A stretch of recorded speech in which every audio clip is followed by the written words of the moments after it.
question. C'est le tour de Léon.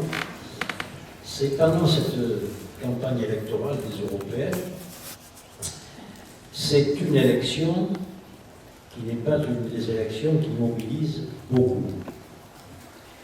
Alors la question que je me pose, comment motiver, en expliquant le rôle que devrait jouer l'Europe en France et dans les pays, pour mobiliser les électeurs, pour voter à ces élections qui sont, de mon point de vue, très importantes, puisque, en particulier, les régions, les départements, les fonds européens existent, mais ça, les gens ne le savent pas.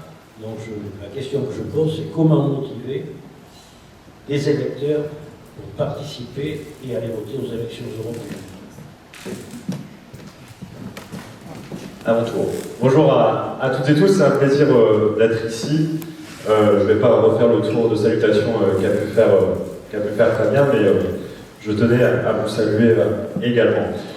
Ta question est tout à fait pertinente. En réalité, moi je pense que sur les élections européennes, tout est organisé pour que personne ne s'y intéresse. Pourtant, c'est une élection déterminante, indispensable, si on veut répondre à tout un tas de sujets. Fabien a cité les déplacements que nous avons eus aujourd'hui. On en a eu deux ce matin. Le premier, c'était une entreprise qui fabriquait des fûts pour le vin. Et la première chose qu'il nous a évoquée dans les défis qu'il faisait face, c'est le coût de l'énergie. Sa facture a été multipliée par 4,3.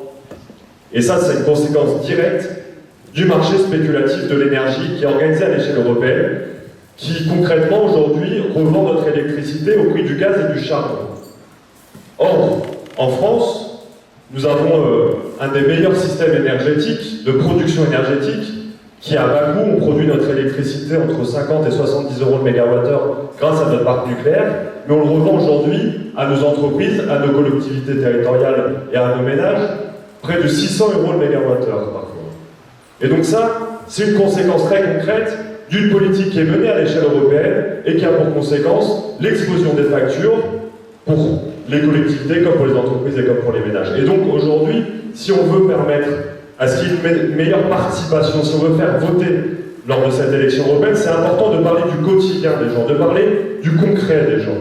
Et donc je vous avais dit sur les factures énergétiques, ensuite on a été reçu par les cheminots.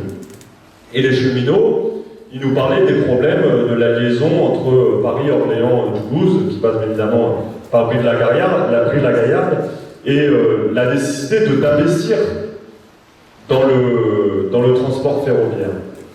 Et aujourd'hui, on a des règles budgétaires qui sont menées par l'Union européenne, qui imposent à ses États membres des règles austéritaires, notamment de ne pas dépasser les 3% de déficit. C'est cette fameuse règle sur laquelle nous étions opposés dès sa mise en place, dès Maastricht. D'ailleurs, le Parti communiste français, la seule force de gauche, la seule force politique d'ailleurs en France, à s'être systématiquement opposée à l'ensemble de ces traités de libre-échange, parce que justement, ces règles budgétaires imposent à ces États de ne pas pouvoir mener de tels investissements, notamment des investissements permettant d'investir dans la rénovation des chemins de fer, dans la construction des lignes du quotidien, dans l'investissement également de nouvelles lignes du quotidien, dans les TER, les intercités, et aussi dans les lignes à grande vitesse qu'il ne faut pas opposer.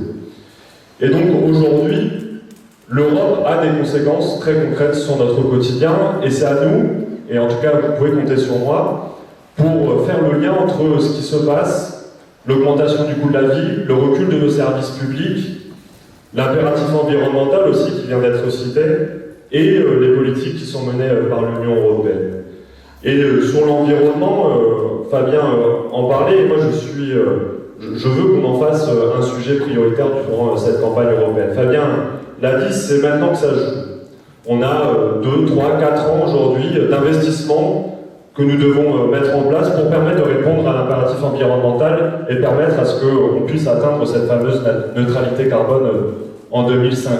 Et moi je suis effaré de voir aujourd'hui nos responsables politiques, mais aussi l'ensemble de la classe politique, qui est d'accord avec nous sur la nécessité de lutter contre le réchauffement climatique, mais pourtant qui ne font rien.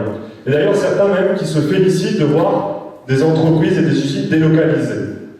Et certains nous disent d'ailleurs qu'il faudrait mener aucun travaux d'envergure, aucune mise en place d'infrastructures d'envergure dans notre pays. Et moi je leur dis à cela que si on est tous d'accord pour dire qu'on fonce droit dans le mur si nous ne faisons rien, alors nous devons faire quelque chose. Nous devons mener de grands travaux utiles pour l'environnement. Il n'y a qu'une seule voie qui nous permettra de répondre à l'impératif environnemental, qu'un seul chemin qui nous permettra d'atteindre cette neutralité carbone. Et cette voie, elle passe par l'investissement massif dans le fret ferroviaire. Le fret ferroviaire, aujourd'hui, ça représente environ 10% du transport de marchandises en France. Nous devons permettre à ce qu'il passe à 25% d'ici 2050. Et ça passe par deux choses indispensables. L'investissement, comme je vous l'ai dit, dans des infrastructures telles que la construction entre le Lyon-Turin, par exemple, mais aussi de lignes de chemin de fer qui permettront très concrètement de permettre de mettre des camions sur des trains, sur les rails, pour lutter contre le réchauffement climatique. Mais deuxièmement, et je le dis aussi au gouvernement qui soutient la construction du Lyon-Turin, ça passe par le fait que le transport de marchandises par voie ferroviaire doit se faire sous le service public. Et donc, il faut cesser cette privatisation à tout va. Et aujourd'hui, si Clément Beaune, ministre des Transports, est en train de privatiser la SNCF, c'est parce que l'Union européenne lui demande.